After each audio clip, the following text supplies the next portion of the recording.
We are counting down the 8 curtain hanging mistakes you need to stop making, ranging from overlooked visual slip-ups and costly hardware errors to the biggest design blunders that secretly shrink your space.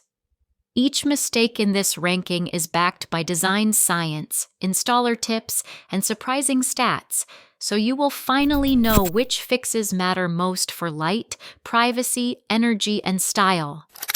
Which misstep is sabotaging your room's transformation? Let's kick off the countdown with number 8. A crooked curtain rod or a wrinkled panel can ruin the look of an entire room, no matter how beautiful your fabric or hardware. Even the most expensive curtains fall flat if you skip the finishing touches. Steaming out wrinkles takes just 2 or 3 minutes per panel, but instantly lifts the quality from bargain bin to boutique. Leveling the rod is just as important. Most pros allow no more than an inch of difference end to end. Anything more, and your eye catches the tilt every time you walk by. Weighted hems are the secret to a steady, tailored drape that doesn't drift or bunch at the bottom. Interior designers and installers agree. The last 5 minutes spent on steaming, leveling, and weighting make the difference between amateur and pro. A quick polish at the end of your project is the fastest, lowest cost way to pull your space together. Skip it, and no one will notice your careful measurements, only the flaws that could have been fixed in minutes. Picking the right curtain fabric and lining is not just about style, it is the difference between a room that is bright and drafty or cozy and private.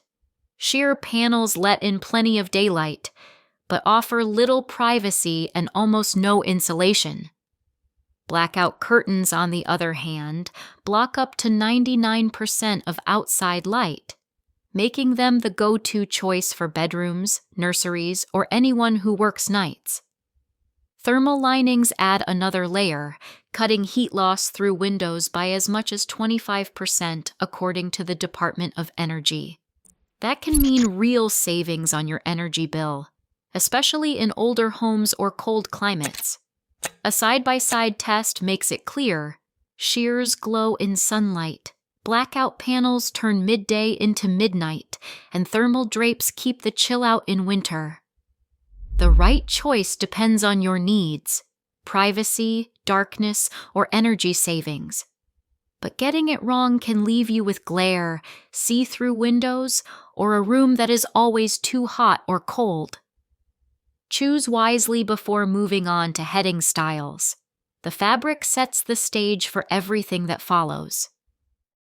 The way curtains attach to the rod isn't just a style detail, it completely changes how they hang and move. Grommet top panels slip directly onto the rod and sit about 1.5 to 2.5 inches lower than the rod itself. That means if you measured for floor grazing curtains and didn't account for the drop, you'll end up with a gap or a puddle that looks accidental. Pinch pleat drapes hook onto rings or slides, and they often sit 1 to 2 inches higher than grommets. Rod pocket curtains usually fall somewhere in between, but they can sag if the pocket is oversized or the rod is too thin.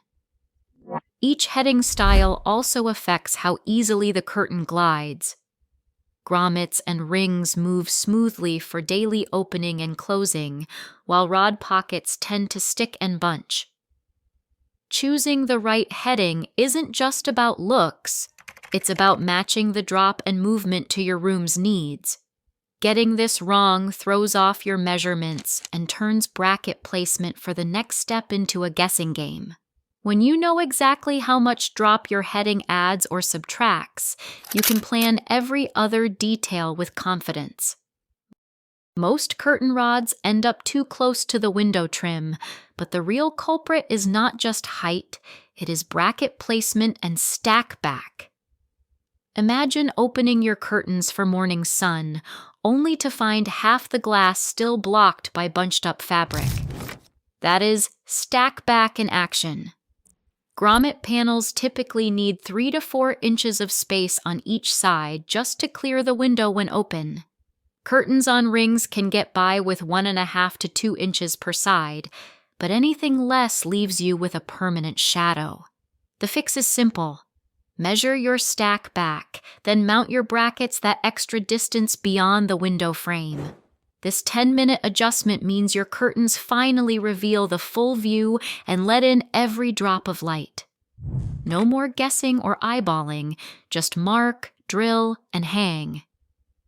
If you have ever wondered why your room still feels closed in after upgrading your fabric or rod, bracket misplacement is probably to blame.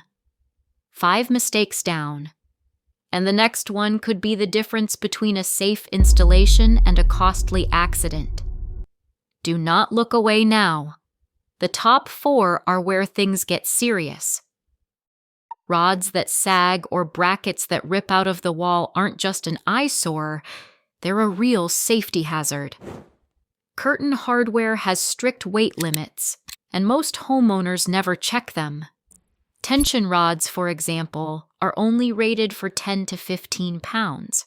That's barely enough for 2 blackout panels and a handful of rings.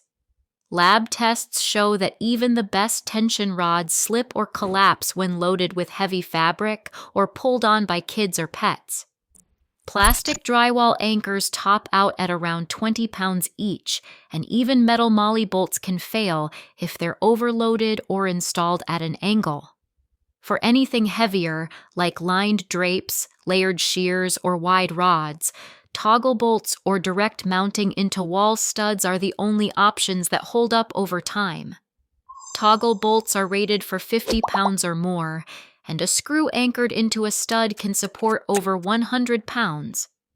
Always use a stud finder before drilling, and never trust drywall alone for heavy or high-traffic installations. Picking the right anchor now means you won't be patching holes, replacing rods, or risking a sudden crash in the middle of the night. As curtain fullness and fabric choices add weight, matching your hardware is the only way to guarantee a safe, lasting result. Curtain panels that barely cover your window don't just look awkward. They flatten the whole design and make even the nicest fabric seem cheap. Designers use a simple rule.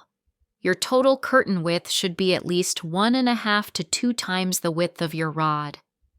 For sheer panels, 1.5 times gives a soft, gathered look. Blackout or lined drapes need a full 2 times to hang with proper fullness and block light. Luxe, hotel-style drapes sometimes go up to 2.5 times or even 3 times for deep, dramatic folds. Here is how the math works. If your window measures 60 inches across, you will want at least 120 inches of curtain width. That could mean 2 panels at 60 inches each, or 3 panels at 40 inches each. Skimping leads to curtains that look stretched and never close properly. Using the fullness ratio transforms skimpy panels into rich, tailored drapes that frame your window instead of just covering it. Once you have the right width, measuring for length becomes much easier, and the results are instantly more polished. Curtains that stop inches above the floor or that drag in a tangled heap can throw off the balance of an entire room. Standard panel lengths from big box stores, 63 and 84 inches, rarely fit most windows without some adjustment. The gold standard for length is simple. Measure from the center of your installed rod straight down to the floor. For a crisp, tailored look, curtains should graze the floor with just a 1/2 inch of clearance. If you prefer a relaxed, casual vibe, let them puddle 2 to 3 inches. For a dramatic, formal effect, allow 4 to 6 inches of extra fabric to pool at the base. Workrooms and pro installers stick to these measurements for a reason. Too short looks awkward and unfinished, while too long gathers dust and trips guests. Most panels can be hemmed at home with iron-on tape or a quick stitch. If you are shopping ready-made, always check the package against your rod to floor measurement before buying. Getting this step right means your curtains will hang with purpose, never by accident. Hanging the curtain rod too low is the single biggest mistake, and the easiest to fix for dramatic results. Research from neuroaesthetics labs confirms what designers have known for decades. The higher your eye travels, the taller and more open a room feels. When a rod sits just above the window trim, it cuts the wall in half and makes the ceiling seem lower. The whole space feels boxed in. The fix is simple and repeatable. Measure the distance from the top of your window to the ceiling. If that gap is 18 inches, multiply by 3/4, and you get 13.5 inches. That is where your rod should go, about 13.5 inches down from the ceiling. This 70 to 85% placement rule works for nearly every ceiling height, whether you are dealing with 8-foot walls or soaring lofts. Mounting the rod at this height draws the eye upward, visually stretching the wall and making windows look grander. Before and after tests show the difference instantly. Rooms feel lighter, ceilings seem higher, and even small spaces take on a sense of scale. It is not just a trick of the eye. Brain imaging studies show that higher vertical lines actually activate the parts of the brain linked to feelings of openness and exploration. For renters, tall tension rods or adhesive hooks placed at this mark can mimic the effect without permanent holes.